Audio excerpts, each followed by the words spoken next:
There we go. Sponsored by Greg's. Sponsored by Greg's and Rabina. I'm on the hard stuff tonight. I was going to get a bottle of wine, and then I just couldn't be asked to go out. Absolutely. There. Right. Don't blame you.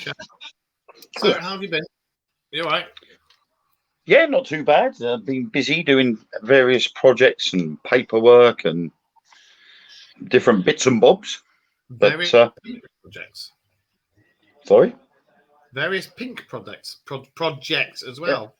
Yeah, sort of, yeah. Various pink projects. A makeup table, which was originally white, but the paintwork was in such a terrible state that it needed to be stripped. So we stripped it back to the bare wood, and now it's a lovely shade of pink with lovely little ivy leaves scattered around it. Very good. I love your new computer desk. It's so you. It's even got a very nice mirror. Very nice. But yeah, so I mean, other than that, I've been getting paperwork ready for my next appointment with the Royal Air Force on Monday. Good luck. Do you know what? Funny enough, I've got. Where's mine? Somewhere. Oh, there it is. I got an envelope down there with all the same, almost the same stuff. You know, Official Secrets Act and everything. I've got a feeling for the army. Yeah, it's all that. Look. Yeah. The funny part, and it sort of refers to the article that was released over the last couple of days about Mr. Potato Head going neutral. Just. And a piece of my paperwork is about tattoos. Yeah. And you have to let them know where the tattoos are, brief description, how big they are, what they mean. And on the paper, it has 3 different angled pictures of a man and 3 angled pictures of a woman. Yeah. And I'm thinking, does it matter? A body is a body. A tattoo is a tattoo. And it doesn't matter whereabouts the tattoo is going to be. It's going to be on a gender neutral body. It's going to be all in the same place. So why didn't they just do stick figures and have done with it? Because it's people like you who have tattoos of an upside down palm tree with coats done on their meat and 2 veg that throws it out the system, isn't it? Yeah, but I don't have the meat and 2 veg in the picture. On the picture, the woman has breasts. The woman has breasts, and that's it. You know, but it's just a strange thing to have on the form. But yeah, so I've been getting all of that done, and I think it was some like 23 pages of paperwork that had to be printed out and signed, including my body sizes. But yeah, you have to for uniform. So I'm like, oh great, I never had this last time. Is it still in centimeters? No, inches. See, the army one's in centimeters. All our gears, it's all in centimeters. I'm sure the head one was in inches. Oh no, it is centimeters, but glove size is inches. God knows. The rest is all centimeters, but glove size is in inches. Well, you'd have to have gloves because you're going into the snowdrop, aren't you? Oh, thanks. You're going into the snowdrop, aren't you? Copper. Well, I'm not too sure at the moment. Oh, okay. But I thought that's what I wanted to go in doing. But I have obviously I'm in the right position and the right place to go back into the regiment.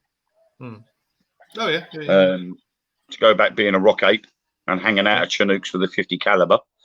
So that I always knew you were a rear gunner. But I've got a choice of 27 out of 29 reserve units in the UK. So if I want to travel, then I could go wherever I like, basically. I mean, I could go up to Marham and I could fly drones, or I could go and do technical stuff on the jets. So before I forget, another thing we both do now, isn't it? British UFO Society. I don't know. I haven't been invited to do it yet. Haven't you? I've said I'm happy to do Essex, but he hasn't. I haven't been told anything, so I have recommended you. mind. I have recommended you. We'll just have to see how it goes. Inside information, you see, especially if I get into intelligence. That's one thing I won't be doing. I won't be getting into intelligence anytime soon. But no, I'm a field researcher for British UFOs up here in Yorkshire, and hopefully, fingers crossed, you'll be one down in your end. Well, obviously it's going to be down to Glenn. If he wants me to do it, I'm quite happy to. So we shall have it's to just a case of seeing what happens. I mean, I'm quite happy. Hi, Anna. Evening. I was just about to send him a message to say we were live. Yeah. Right. Yeah. Well, this evening, anyway, with the alphabet and all the different countries and the myths and legends and stuff, we of course hit G. We hit the G spot, but and don't you laugh? My missus went. So what better than to have a look at the Germans and Germany? And whilst we were doing that, we came across Nazi Bell or Die Glocke, the alleged UFO that they were tinkering and building. We found quite a lot of interesting stuff about it. And this young man here found a lot more. Yeah, well, Die Glocke. I mean, obviously, the first country that comes into mind when you say the letter G is bound to be Germany, because it's the nearest country to us, beginning with the letter G. Yeah. And unfortunately, you cannot mention Germany without. Don't mention Zivar. Probably the most, what should I say, mysterious and strange thing about Germany itself in this field would be something like the fact that their technology was supposedly a lot more advanced than ours. They managed to invent things before us. And obviously they had the V1 and the V2 rockets. And the uniforms are better, designed by Hugo Boss. Yeah, and their cars. Yeah, well, they had the Beetle. And the Mercedes. And BMW. Yeah. And just about every other car company in the world.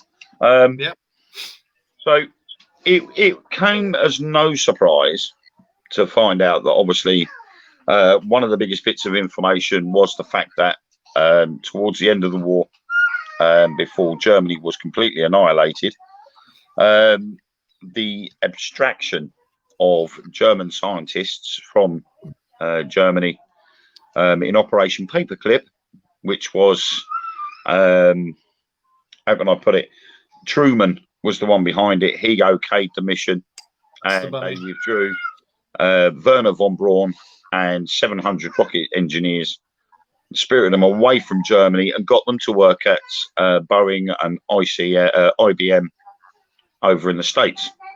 And also, they all came from his division of the SS that was done pure search the paranormal, because they were even trying Shangri-La, weren't they? And the spirit of destiny, amongst many other things. And again, this is why Germany is sort of quite sort of high up in the sort of paranormal and the culture of things, because of the SS's amazing sort of interest in the occult and the paranormal. Obviously, they had groups going out looking for things like the Ark of the Covenant and mysterious artifacts. So they were basically running from manuscript as to what they had to go for. So there's obviously something there, but a guy called Witkowski from Poland, he wrote a book called The Truth About the Wonder Weapon. And it was basically about Die Glocke, which is obviously translated was the bell. And he had transcripts from a former SS officer, Jacob Sporenberg. There is the Nazi bell, which is That's very similar, very similar to something else that we will talk about as well, which is why my hand is covering the other thing. But yeah, that's the Nazi. Yeah. So according to Witkowski, he was shown the alleged classified transcripts in 1997 by an intelligence contact in Poland, who said he had access to Polish government documents regarding Nazi secret weapons. Yeah. Witkowski maintains that he was only allowed to transcribe the documents and was not allowed to make any copies, although no evidence of the veracity of Witkowski's statements have been produced. They reached a wider audience when they were retold by British author Nick Cook, who added his own views to Witkowski's statements in The Hunt for The Hunt for 0 Point. So basically, the Third Reich and the SS were working together to create a vehicle that would be classed as the next Wunder, whatever it was. Wunderwaffe. Well, there's so many stories and legends as to what it was, but the three that stick is either some sort of atomic generator, or a UFO, or a time device. Yeah, I think one of the most popular ones is the actual flying device, the UFO. Simply because of the plans that people did see before they disappeared or was destroyed, which is another two theories about why there's not much information about it, was that it was how the bell was composed, how it was put together. It was two drums filled with a red metallic liquid, which was also classed as red mercury. But it was named Zerum 525. So they claimed that this stuff was highly radioactive, and these two cylinders would rotate around each other. That's right. Speculating that it was an anti-gravity device. So, you know, if it's anti-gravity, then it's quite possible that some of the sightings that we're seeing today, where these mysterious objects are just floating in midair at no reason and are able to just go at a moment's notice at great speed.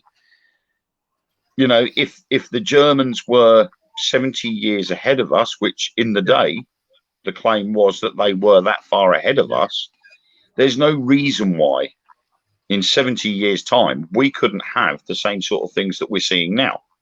Well, it's like we were saying just before we started, wasn't it? That they did the first jet fighter, the Messerschmitt. Yep. All the weapons which the GPMG, was called the Daisy Cutter, could have fired 1,000 rounds a minute. We didn't have anything close to that, you know. Nope. And it's just all their weapons were way. They were. I mean, when you look at the V1 and the V2 weapons, you know, they were so far ahead of themselves. And when you got the likes of the Doodlebug, that was easier to catch up with. But the V1, the V2, you had no chance. No, the only ones they could do with the Doodlebugs, and that was the Spitfires, when they would go along and tap the wing down to make it go. Yeah. You could either tap the wing and knock its gyro off course, so it ends up crashing, or they just shot them down.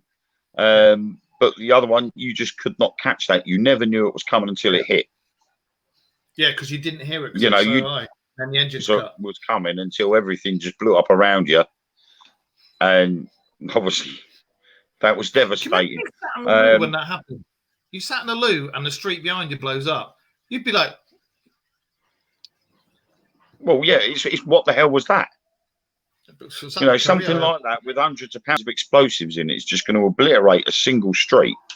Oh, God, yeah. And no one knows it's coming.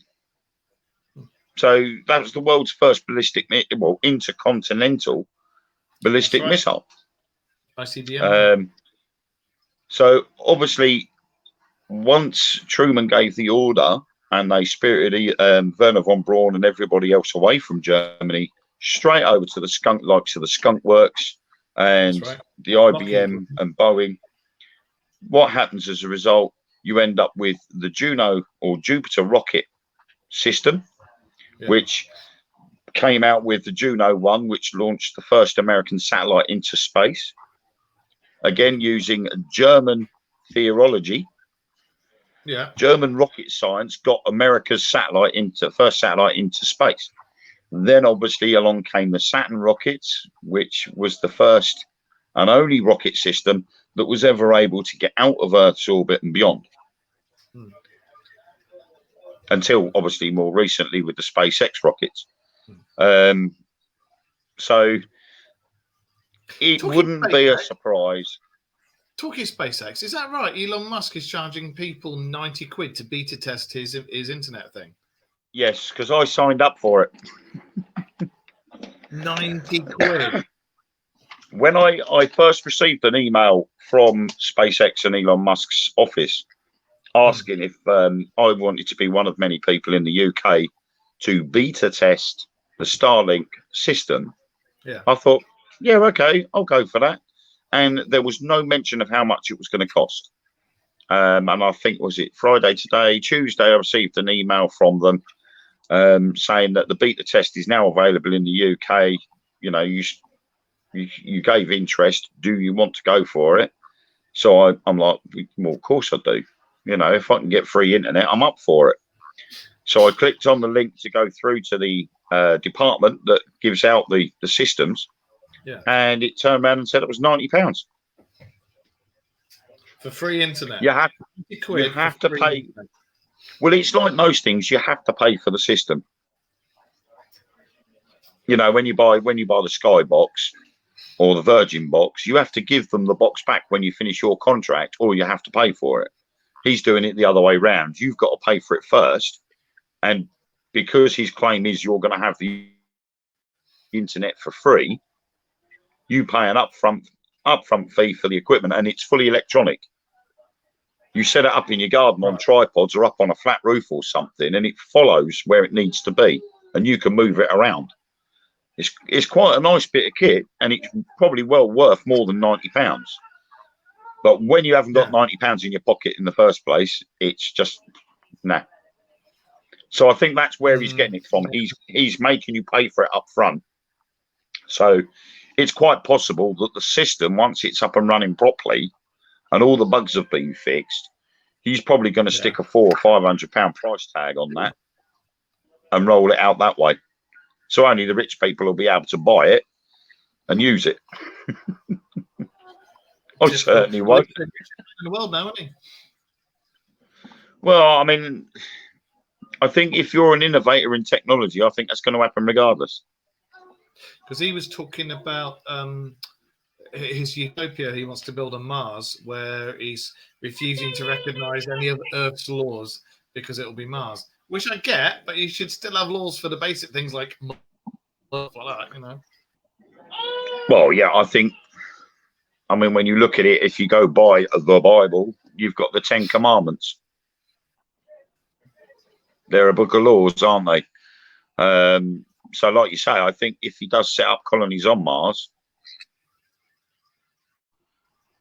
obviously it's going to have to involve law givers and takers at some point.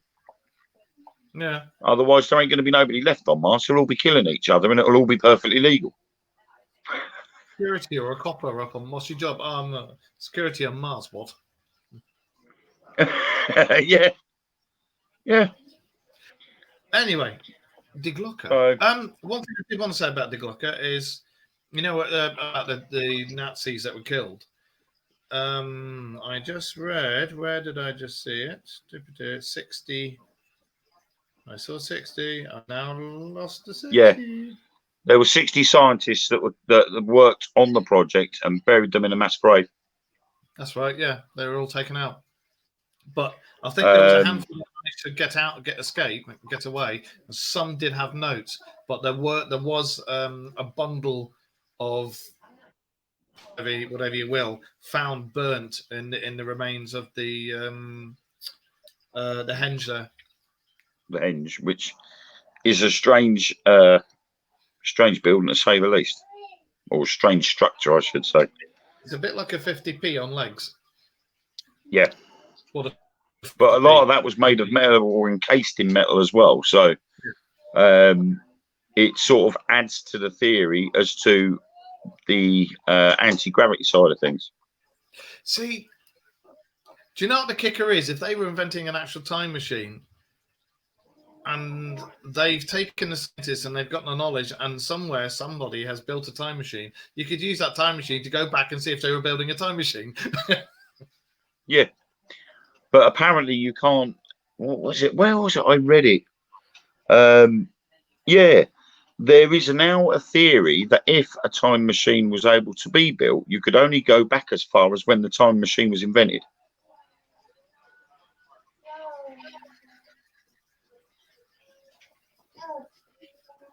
I suppose that opens up so many more paradoxes, doesn't it?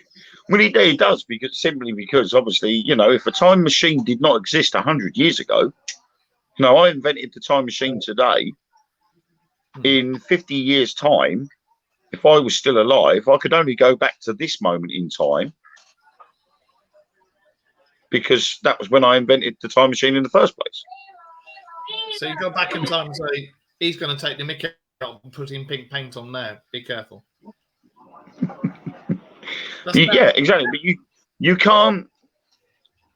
I mean, these are all theories, aren't they? These are all time and placement theories. And when you look at like the wormholes and the other sides of black holes, which now is starting to be a new theory. Yeah. You know, yeah, they're exactly. taking. Yeah.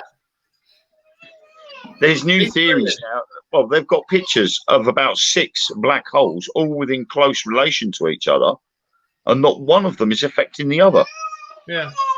Whereas the original theory was that if one black hole got too close to the other, the one with the strongest gravitational pull would swallow up the other one. Yeah. But there is a picture now where there is about 6 all close together to each other, and not one of them is taking supremacy over the others. Well, it's supposed to send you. They reckon it does some sort of wormhole. It's going to teleport you to somewhere else in the universe. Yeah.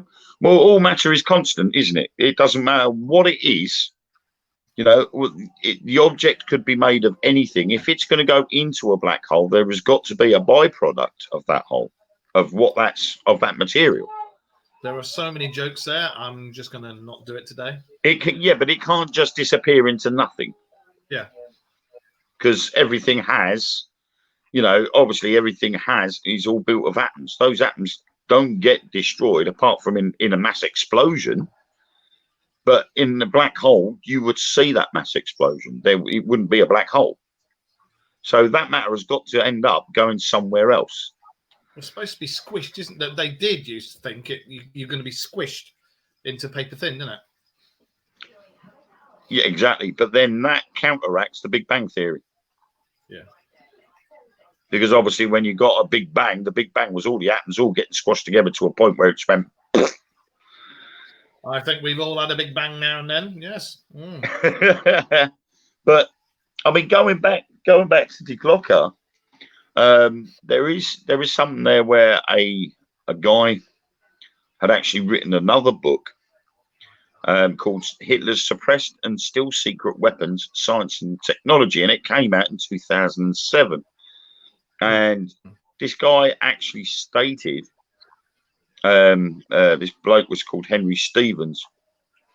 He says he states there that the Die Glocke contained red mercury, and describes the stories alleging that a concave mirror on top of the device provided the ability to see images from the past during its operation. And Witkowski then stated that Die Glocke ended up in a Nazi-friendly South American country. Cook, on the other hand, states that it was moved to the United States as part of a deal made with the SS General Hans Kammler, and Farrell then stated that it was recovered as part of the Kecksburg UFO incident, which apparently I haven't seen it. I've tried looking for it, but apparently in 2009 it was on the Discovery Channel and again on the History Channel's Ancient Aliens series. I was just reading here. Something not very nice. When the bell was active, 200 meters of it would suffer great injury, if not death. So the dog's just trying to wreck everything, you idiot. Anyway, where the flipping... There was a lot of people died while they were testing that. 200 meters would suffer great, if not death. According to Mystery Records, 5 of the 7 original scientists selected for the project died during the experiment. Shush. Effects of these injuries included the formation of crystals in animal tissues and gelling and separation of the blood. In some aspects, that can be classed as some form of radiation poisoning. It certainly sounds like it, and especially when you think it's got a radius as well. There's something being pushed up there. Exactly. Freddie's stirring. Dish with the mirrors on it. You know, you said it had a dish with mirrors on it. It also says here a mirror light line the interior of the bell, and when active, this mirror would show what you were saying, visions of the past or future. Yes.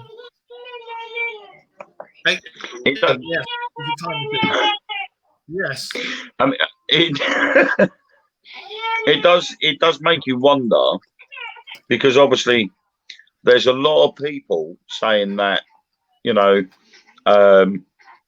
the evidence there isn't exactly easily available. Yeah. But I've just found a picture of it. Can you show it? Whether this is a recreation or not, but in relation to some of the pictures that you sent me a couple of weeks ago of the alien artifacts that were released. Yeah. Or the pictures of these alien artifacts. I'm going to turn the camera around now, but you have a look around the bottom of the cone on the Glock. Let's see if I can get it there. I've got to see whether I've got the angle right. Hang on. Can you see the letters around the bottom? Yeah. The hieroglyphs are almost identical. And that was a picture from a warehouse. That was from a warehouse where one of these contraptions was stored. Newly surfaced document. Sorry? Can you guys hear me okay? Yeah, we can, but your picture keeps freezing. Yeah, I've got the same this way. You as well. Just checking my microphone. Seems to be all right. Okay. Right. I've got one here. For decades, there have been... When was this article published? Oh, 3 years ago, April the 6th, 2018. And a group called Seeking Truth, Paranormal and Unexplained UFOs. For decades, there have been scattered rumours of Die Glocke, meaning the bell, a space-going UFO-like saucer craft developed by World War II Nazis. Mounting evidence is now confirming that Nazi-era Germans developed advanced technologies that allowed them to make covert missions off Earth. Okay. Newly surfaced documents and personal interviews confirm a secret Nazi space program. It is reported that Nazi technology allowed the Germans to travel beyond Earth using a design called the Nazi Bell, aka Die Glocke. At the heart of the German space program, the Nazi Bell may have played a role in the development of Earth-based UFO technology. So they did go to the moon. They did set up a base, and they did turn that guy white. Well, it would explain why there's these strange sort of hangar door entrances and stuff in the Antarctic. What is he doing? What is your son doing? He's currently getting stressed out. He's sitting in his pram. Ready, boo. Hello. Bye-bye. Yeah, he's just stressed now. So, I mean, it's weird. Those who claim the Nazis visited the moon, Mars, and possibly Aldebaran's solar system. That sounds too Star Wars-like. Aldebaran. Aldebaran. I thought it said Aldebaran to start off with, but it's Aldebaran solar system. Okay. So I would have said that was Aldebaran.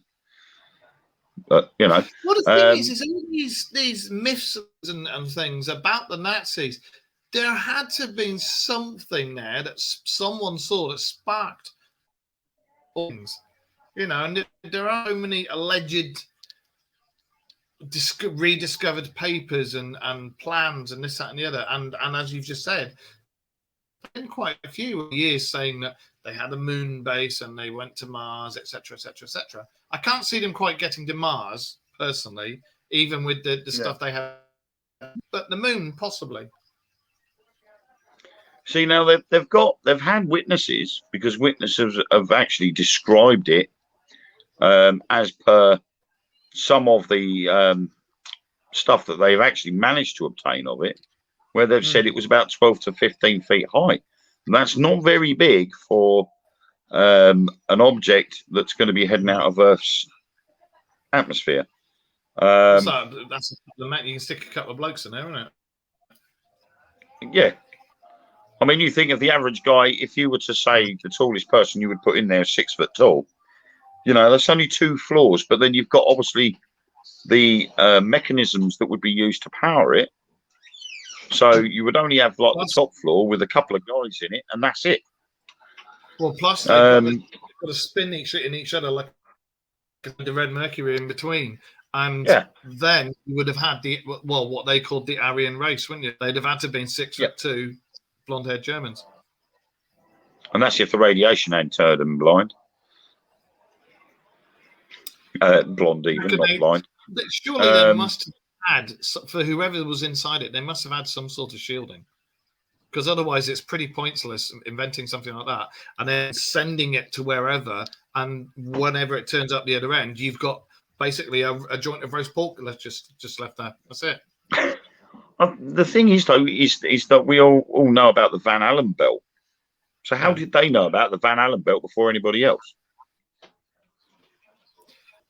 Well, what was the program that did that one brilliantly and said that they had alien technology? Battlestar Galactica. There's the old series, Battlestar Galactica. Yeah. The Germans, they went back in time, and they kept one side of them helped the Germans, and one side helped the Allies. Yeah. But the ones that helped the Germans gave them all the good stuff, and the ones that helped the Allies just gave them a dodgy bit of lunch.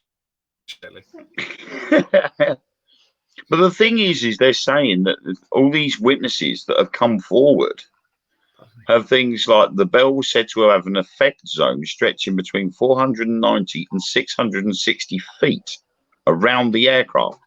Some claim that the unexplainable things occurred within this zone, such as the formation of crystals within animal tissue, the decomposition of plant matter into a greasy substance, and the gelling and separation of blood. The Bell flying saucer was said to be powered by a liquid fuel known as serum 525 or serum 525, the same thing. They described the fuel as cherry red, which is a different to the other report that said it was violet. Claiming it was actually red mercury. Well, I've never really looked up red mercury that much, but one thing there seems to be more and more people that are actually coming forward, and these are probably people that are sort of pretty much on death's door, to state that they lived in that area at the time. And what have they got to lose?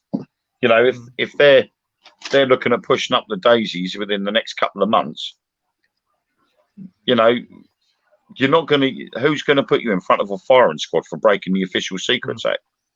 You're going to be dying soon anyway, so what does it matter? So you might as well just spill the beans and have it done with it.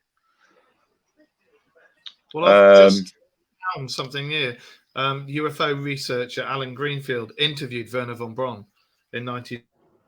And he asked him why the Germans, or how the Germans had become so technologically advanced than the rest of the world. And his reply was simply help from them. And then von Braun informed Greenfield and motioned with his head to UFO documents the researcher was reading. When he asked von Braun if he meant extraterrestrials,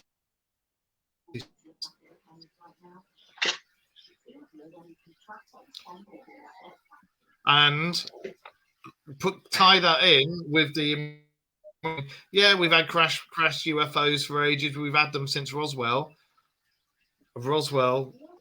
Crash UFO. If they were there, yep, that ties in nicely with anywhere else in the world, and a certain Black Forest crash. Yeah, and it's weird because, like, I've known about the Nazi Bell for God knows how many years. Since I've ever been interested in World War II and the paranormal, I've always known about the bell. Yeah. But to be honest, it's the first time I've actually known about some of the evidence regards to the bell. And it turns out now that the actual paperwork from the court-martial or the crime tribunal of the person that was responsible for killing the German engineers, he was actually sent to war crimes court. And he was the SS Obergruppenführer, which is one of the highest commissioned Nazi SS ranks you could possibly get to. Yeah. They tried Sporenberg, who was this Obergruppenführer. They tried him for the murder of 60 German engineers, scientists, and technicians. And in his court affidavit, Sporenberg gave details of the Nazi Bell project, calling it Die Glocke, describing the secrecy surrounding the bell. He also admitted that the scientists and engineers were murdered to prevent them from disclosing any details of the technology with those outside the program to the outside world. Said it was highly advanced technology that produced a hissing and buzzing sound when operational. He noted that because of the sound, his fellow Germans referred to the bell as der Bienenstock, the German word for beehive. Oh, right, yeah. But evidence of the existence of the Nazi bell does not end with Sporenberg. Many conspiracy theorists point to the paintings of the late 19th century artist Charles A. Delachaux as additional evidence of the bell's earlier existence. Well, so there is, I was going to say, with to do with that, there is a UFO crash in the Black Forest in Germany in 1936. And looking at this, it says that the Germans recovered the crashed UFO, and a lot of the technology from that went into allegedly researching the Nazi bell and their first start at UFOs. Well, this is where it gets freaky, because you're saying about the crash in the Black Forest.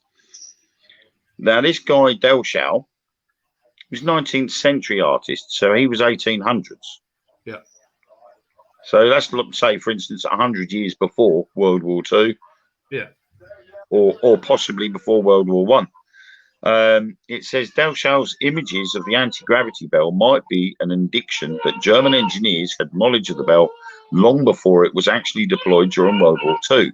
Some even claim that Delachaux's bell paintings were evidence that he was in contact with hyper-intelligent extraterrestrials with a pro-Nazi agenda. Delachaux painted highly detailed images of the craft prior to the Nazi Bell project. The artist was a member of the cryptic German Sonara Aero Club Collective, a group that constructed exploratory aircraft designs. Delachaux's craft was identical to what would soon be dubbed Die Glocke, aka the German bell. So it crash as well that ties in with it. Yes, there was. Do you want to tie in about the Kecksburg? I've got to go back to that. Hang on.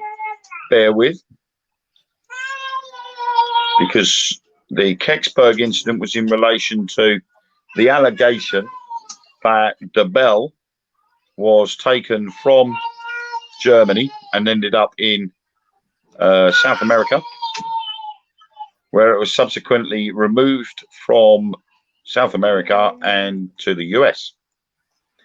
So that would be obviously the skunk works sticking their oar in and demanding that they have the technology pretty much the same way as they wanted to have the rocket scientists, But Werner von Braun and the others. It's the description of the Kecksburg crash at 65. This is in Pennsylvania, Kecksburg, Pennsylvania.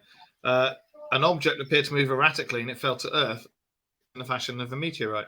As it met the ground, the contact would sound from within minutes of the crash. Residents of the Kecksburg Volunteer Fire Service were at, and a strange acorn-shaped device, sounds familiar, about the size of a small car, was sat in a small clearing in the woodland, and around its base were symbols that resembled ancient Egyptian hieroglyphics. And if I hold this up, Nazi bell on this side, hang on, and you've got the Kecksburg UFO on that side. You see it? They're very similar to each other, just without the Nazi logo on it. Yeah, exactly. Very similar, and the same, well, hieroglyphs, runes, whatever you want to call them. Isn't it?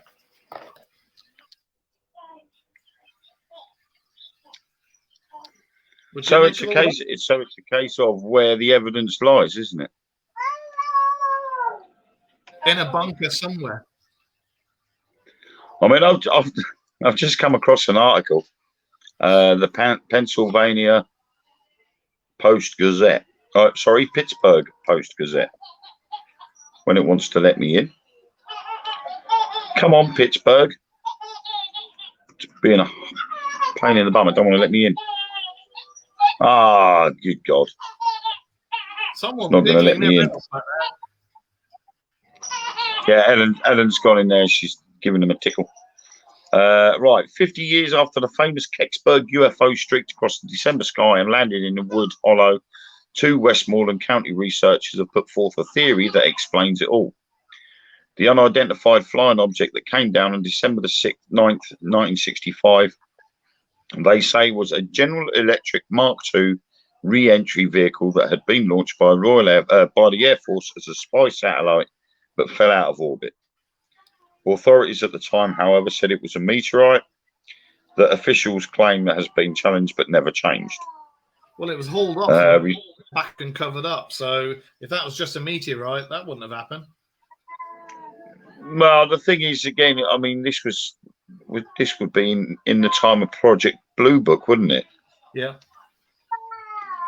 So this would have all come underneath the Project Blue Book stance, where they would try and give out falsified information to try and deceive people. The authorities at the time, however, said it was a meteorite that official claim has been challenged, never changed. Researchers consider the Kecksburg UFO one of the great unsolved mysteries, and people in the tiny town of Kecksburg still talk about it. Witnesses who saw it before members of the military swooped in and took it away say it was not a meteor, but a craft of some kind. Yeah. The years have muddled a few recollections, but accounts at the time agree on several points. It was 4:47 p.m. when it came out of the sky from the northwest, a flaming object from over Canada, Ohio, and into western Pennsylvania. It appeared to be guided, changing its path and making a level descent away from residential areas and into the woods. The first people on the scene said it was partially buried in the ground. It was made of metal, between 10 and 12 feet long, and generally shaped like an acorn. There were strange markings on a band near the bottom that resembled hieroglyphics. The military was on the remote scene within an hour, and by 8 p.m. it was gone, all the way on the back of an army flatbed truck. So yet again, the UFO or whatever it is has landed in the woods, and within the case of 3 hours and 13 minutes, the military has swooped in, cleaned everything up, buggered off out. Project Blue Book have come in and spoken to all the witnesses and said, "You're right, it was a meteor. It's all right, just ignore it." One damning piece of information, though, that kind of clinches it for me. John Murphy, one of the town's residents, and he was a news reporter and radio host for WHJB Radio. He was on the crash and managed to speak with several witnesses. He'd also managed to snap several photos of the downed object in the woods before they became off limits. Despite the military confiscating his rolls of film, he managed to keep one concealed. And his manager, Michael Mazza, would later state to see Murphy's. And he said, although they were dark and grainy, there was a definite cone-shaped object embedded in the ground. Murphy prepared a radio show after all investigation entitled Object in the Woods, which he planned to air. However, before the show went out, 2 government officials arrived to speak with him. His colleague Linda Fosher would later recall them wearing dark suits and insisted on speaking with Murphy alone. So we're talking Men in Black. When they left, they took with them some of his research notes, photographs, and audio recordings.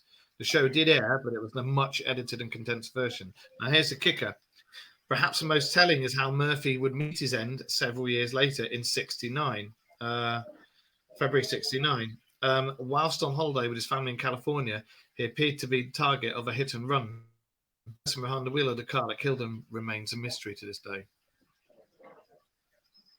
And that, so again, it's quite possible that he was going to open his mouth, and so they got him out of the way.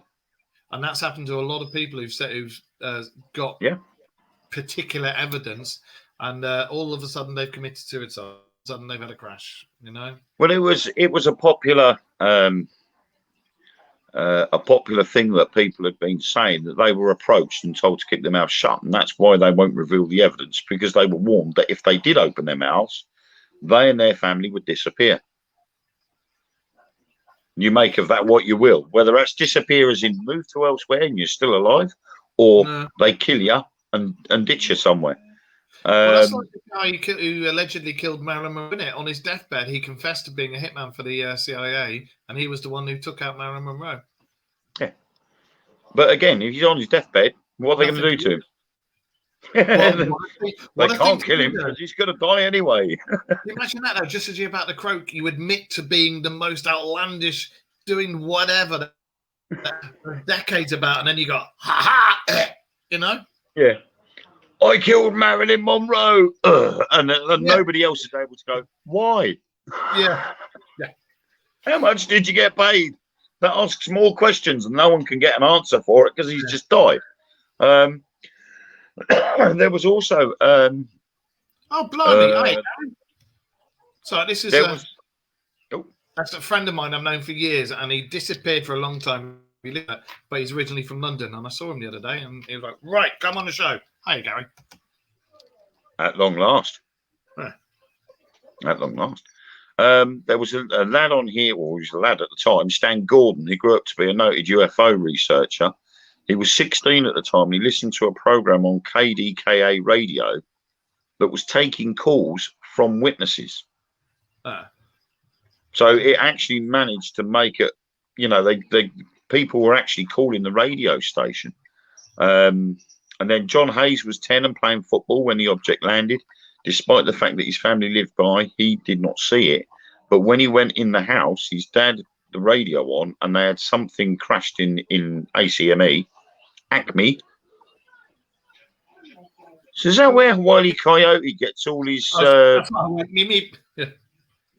that's where he gets all his gadgets from, isn't it? Yeah. Then Mum was looking out the window and said, it's not in Acme, it's right out there. Look at all the cars across the hill. There was activity all over the place. The first people on the scene were the curious neighbours. Then came volunteer firefighters and the police, and they were followed by reporters. Then there were reports of military personnel coming in. What struck the residents of Kecksburg and investigators to this day was how quickly armed military men, more than 24 of them, arrived at the scene, taking charge and chasing people away. The US government claimed that they were never tracking it, which makes no sense, as they had to be tracking it because the Canadian radar was. Mr. Hayes saw the military men up close because they set up their command centre in his family's 2-story house overlooking the woods. The site offered them a view of the area as well as a working telephone. The first thing they did was tell my parents to send us kids to bed. And naturally, it was exciting what was going on. And their bathroom was downstairs. So they made quite a few trips down the bathroom to try and find out what was going on. I remember seeing the programme. Yeah. And so he couldn't see down into the hollow where they were all sort of having a look around. But he did see 6 guys in radiation suits take a large box down there and he didn't see him bring it back out. But he had seen the phone bill, which showed all the evidence of the calls that were made. Some witnesses said the authorities warned them away from the area because of risk of radiation from the object, and others were just ordered to leave at gunpoint. So, you know, when you've got, again, it's very similar to the likes of, we're going to go back a couple of months now, back to the Mothman prophecies. Yeah. Where so many people claim to have seen something and it's affected them and their lives in such a way that it's not something you could have made up. And something like the Kecksburg incident, when so many people have witnessed it, you can't just brush the witnesses to one side. No, it's made them out to be liars, yet the American government turned around and admitted, didn't they, a couple of weeks ago, yeah, we've got crash UFO, lots of crash UFO for a very long time. So that has proved that they lied to everybody.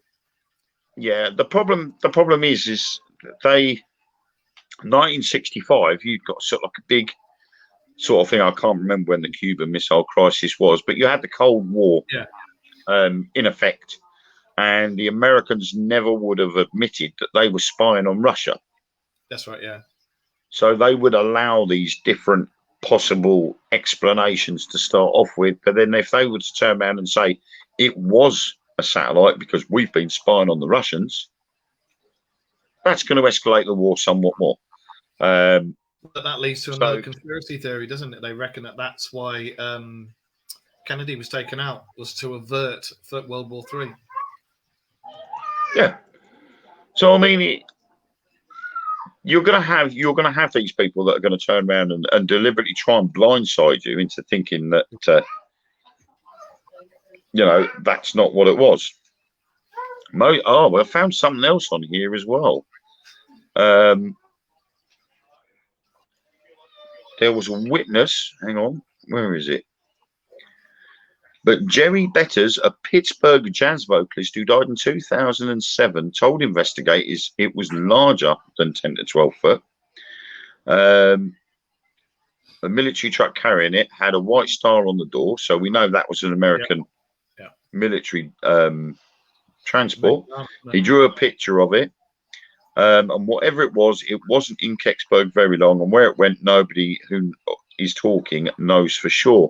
Most investigators believe it was taken to a hangar at Wright-Patterson Air Force Base in Dayton, Ohio, where one witness claims to have seen what appeared to be a small body on a gurney next to it. The witness told Mr. Gordon that there was an arm hanging down. It had 3 digits and lizard-like skin. Mr. Gordon said that was what he was told. Someone says, personally, I'm rooting for the UFO evidence since I'm with the Mutual UFO Network, or MUFON. He said, but I really have to say that we have an extremely good theory that this was a spy satellite. So you would have... I used to go with MUFON, but now I'm like... it becomes to be sort of Moof Circus. It has got a bit like that now. But of course, it's like I said, you will have a lot of to and fro with what it could have possibly been, simply because they didn't want the Russians to know they were spying on them. Yeah. The Russians knew they were spying on them. The Americans knew the Russians were spying on them. But the Russians, rather than throwing satellites their way, they were sending people into the country. Sleeper unit. Yeah. So they didn't, you know, they weren't too bothered. But they would keep throwing these reasons and excuses backwards and forwards because it blindsides people, confuses people, and was specifically designed to confuse people so that it takes the heat away from them. What, all in all, because I mean the show's almost finished, what do you think the Glocker was? I do think it was an experimental aircraft. I don't think it was a time machine. No, I think anti-gravity. I definitely think we can push that to one side. I just think it was an alternative propulsion system which is what we have yet to discover. Or do you reckon they would do the perpetual motion engine? It's possible. I mean, when you get a room full of scientists, physics doctorates and whatnots, and chemists and whatnot, and biologists, you're going to need to have biologists, because if you're going to stick a living being inside one of these objects, you're going to want to know how the human body is going to be able to handle the G-forces that it's going to create. So you're going to have all these scientists in a room, and given the time, these scientists are all going to communicate with each other. They're all going to batter their theories backwards and forwards. And at some point, in a short space of time, you're going to get answers that you didn't have beforehand. Do you also think that they had possible... I got one in there. Well, again, quite possible.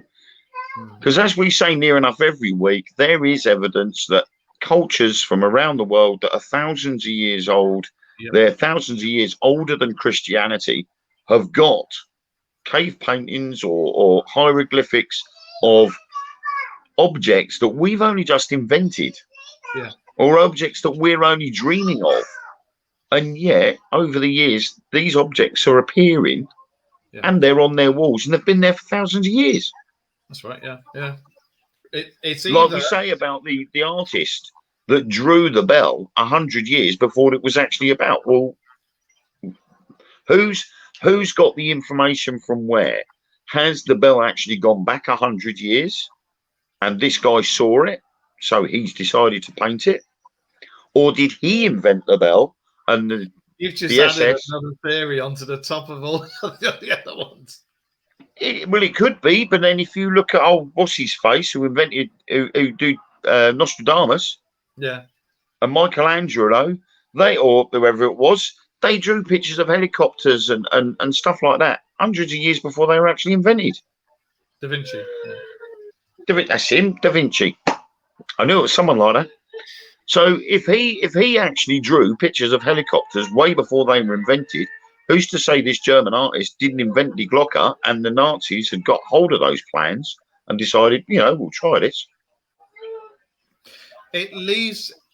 The thing I like about stuff like this is it leaves so many things in the air, and it leaves it open to go, ooh, and I wish I had a spanner now, because I could put that in the works. Oh, yes, definitely. I've probably got one in the shed you can borrow. So, so there on that side of things, was it a time machine and it went back and this guy saw it, so he painted it? Or in the essence of a I don't know, psychic and getting a premonition of the future, did he get a premonition of the bell and decided to paint it, or did he invent it? I think either way, there was definitely something there. I'm not convinced. I'm not convinced about time machine whatsoever. But I do think some sort of it's either transportation, like you said, or testing anti-gravity. But I think they had something there that enabled them to go out of our atmosphere. I mean, it's weird simply because they had only literally just invented the jet engine. So, if they'd only just invented the jet engine, that's one hell of a step to be going from jet engine to anti-gravity. Well, they were part of the rest of us. Yeah, but even that's 70 years. I mean, if you look at our technology today, that's 70 years. I mean, it's taken us 40 years to get to a mobile phone that can sit on a wrist. So, to go from a jet engine down to something that could be either anti-gravity or time displacement, that's one hell of a step. Well, they've only recently invented, haven't they, the ion impulse engine? Yeah. So it's I would definitely rule out this time traveling side of things. But I mean, when you look at the henge, and this is what baffles people, is that the henge is not in relation to anything known to anybody.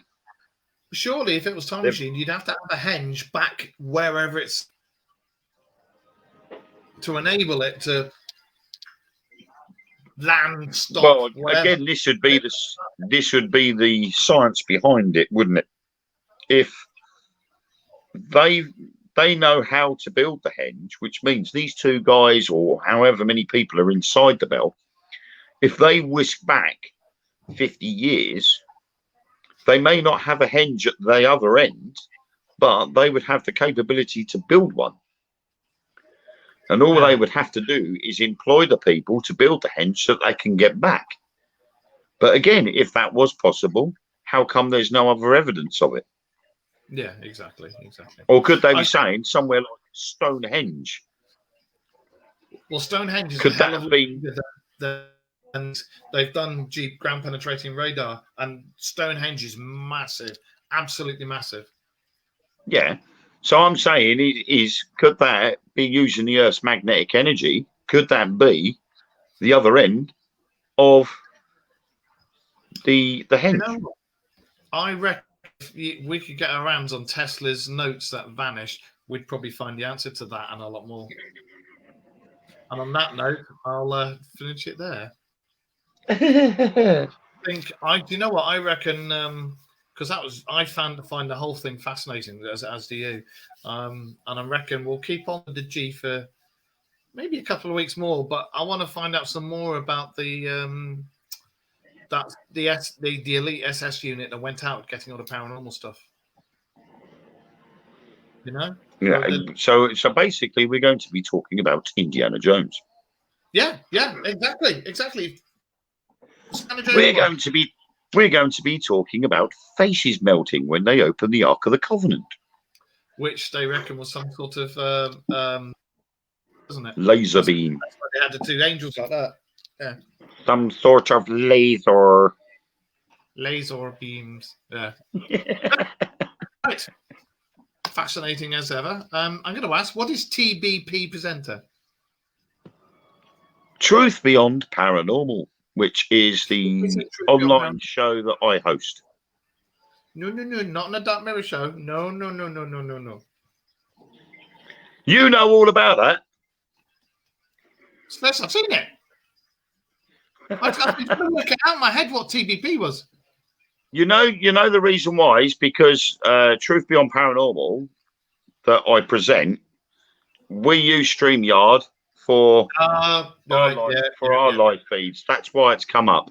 Like sometimes mine says Taylor. Yes, right. So that's the reason why it's come up like that, because we do live feeds using StreamYard as well. So that's probably why it's come up. No, so in my head the whole we need to hide it.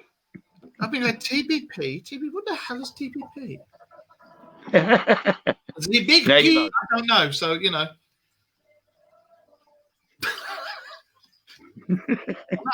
I will say goodbye. Shall we? Do you want to carry on? I was going to say we should have had this discussion off the live. Right. Do you want to carry on with the Nazi stuff next week? Yeah, why not? Because there's a lot of stuff. There's a lot of stuff that Himmler and the SS were into, like Himmler's HQ. I mean, the things that he had, like that massive sun thing that he had put into the floor in the main hall of his castle. Yes. You know, there are so many things there that relate to the occult and relate to phenomenon and the paranormal that really that's an entire show on its own, maybe a couple of shows. I don't want to talk about the death camps or what they did. No, definitely not. Stay clear of that. But definitely the supernatural and paranormal side of it. Yes. I find the whole thing fascinating. Definitely. All right, we could do that. In that case, thank you very much for watching, everybody, and everybody out there in YouTube as well. We'll carry on being. We have Wesenmaker New Talk.